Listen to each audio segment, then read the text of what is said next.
Okay, guys, here it is. First pick, Miami takes Jake Long. We know this. Known it for a couple of days now, so I don't need to explain why or anything, I think. Second pick, the St. Louis Rams take Glenn Dorsey.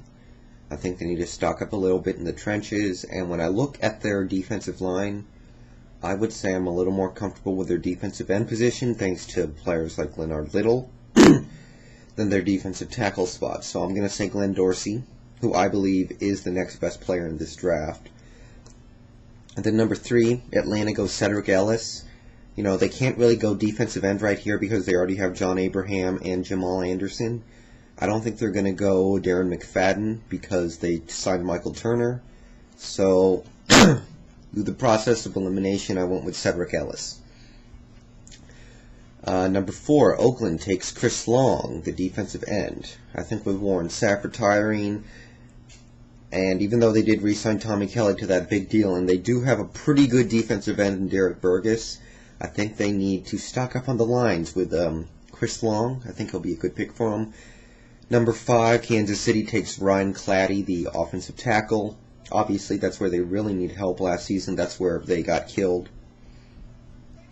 He'll replace, hopefully, Willie Rolfe and step in and make an impact for him.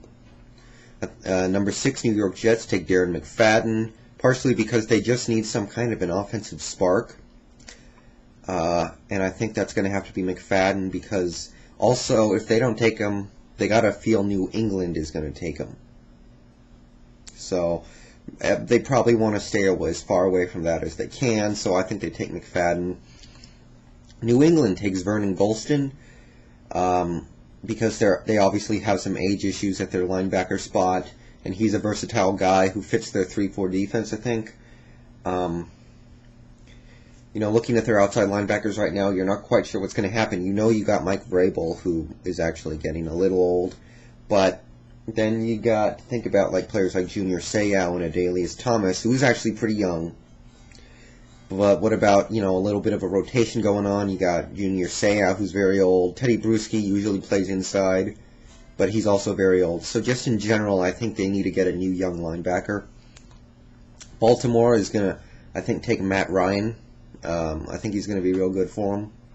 A lot of people don't like Matt Ryan, but sometimes I think, these players, 1 or 2 people will say a bad thing about him, and then it just becomes a snowball effect with a bunch of people just saying, oh, this guy's going to be bad just because some other guy said he would be. And I think that's kind of happened to Matt Ryan because, he did perform pretty well at Boston College, but he got a lot of hate. So with McNair retiring, I think Baltimore has to go quarterback, and I think it's going to be Matt Ryan. Number 9, Cincinnati, Keith Rivers, outside linebacker. Last season, they barely had enough linebackers to get 3 on the field at times, so that's what I got. Number 10, New Orleans selects Leotis McKelvin, the cornerback. I think he's a superstar in the making. They need cornerbacks down there with Mike McKenzie getting older and they having no good depth behind him, so I think it's going to be Leotis McKelvin. 11, Buffalo selects Deshaun Jackson, playmaking wide receiver. I think it's time that they restocked up at wide receiver. They have Lee Evans, but nothing behind him. And I think they're a pretty decent young team that might push for a wild card spot if they can land a good playmaker like Deshaun Jackson. Number 12, to Denver, I got Brandon Albert, the versatile guard / tackle. I think it's about time that they refilled up on talent on the line with these players getting older and retiring. The great offensive line they had back in the Elway days is a thing of the past by now. I think it's time they started taking some top-tier talent. What else do we got? The Panthers. Jeff Otah, offensive tackle with a, they lost Mike Walley in the offseason. They currently don't really have a left tackle right now, and if they do, it's probably going to be a converted guard, so I think Jeff Otah is the man for them. Bears take Chris Williams, the offensive tackle.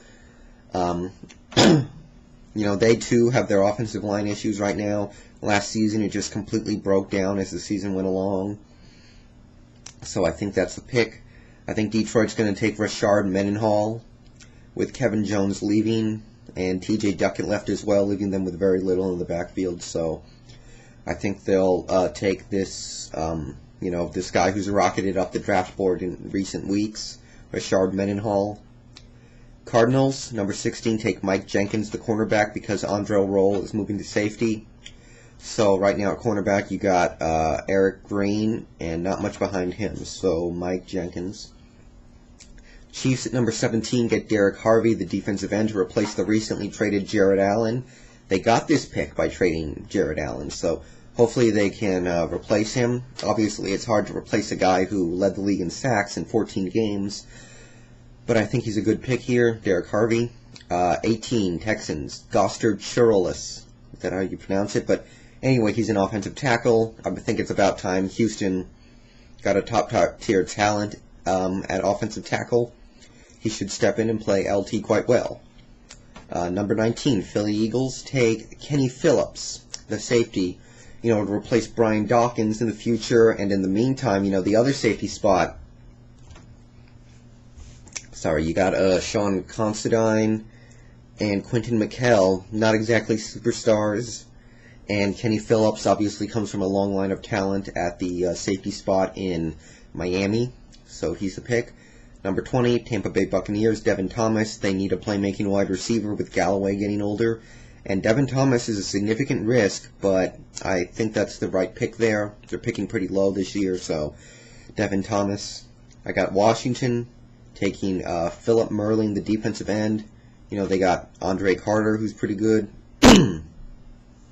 But they could use some more help at the defensive end position and the defensive line in general.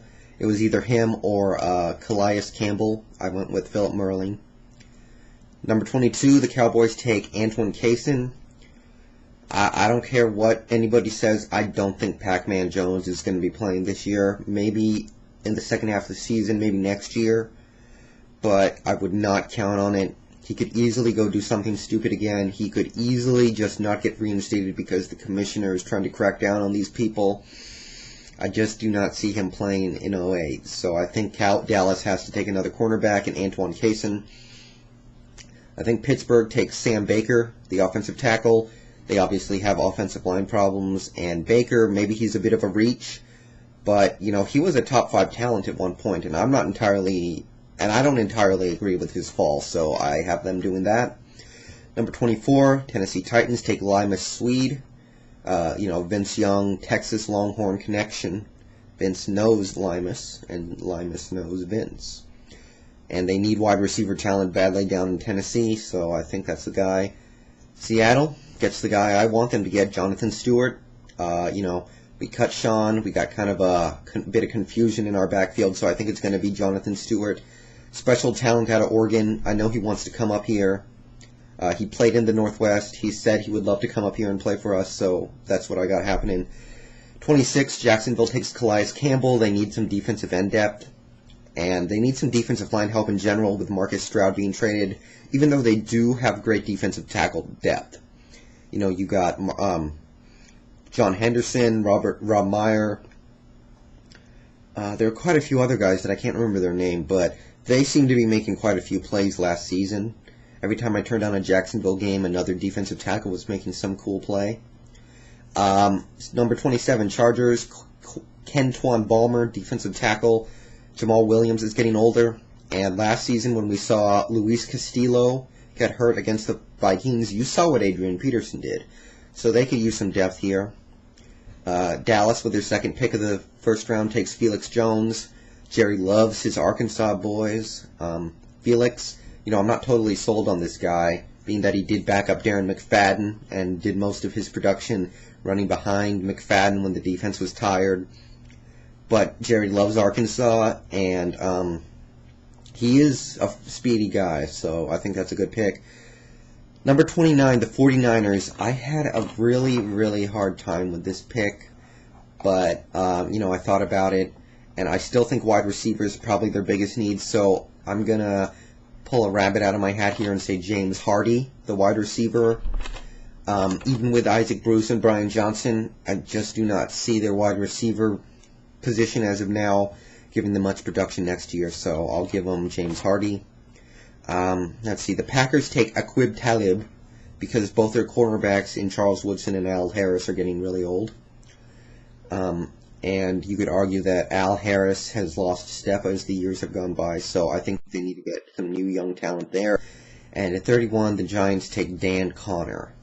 While they do have a good defense, I'm not sure if Matthias Kiwanuka's cut out to play linebacker yet, and with Kawika Mitchell leaving, who was not a great player, but he was a decent role player, I think the Giants could use an infusion of outside linebacker talent, and I think Dan Connor's that guy, and that is my first round mock. So I'll probably make another video after the first day, so I'll probably see you guys tomorrow. I hope you like it. See you later.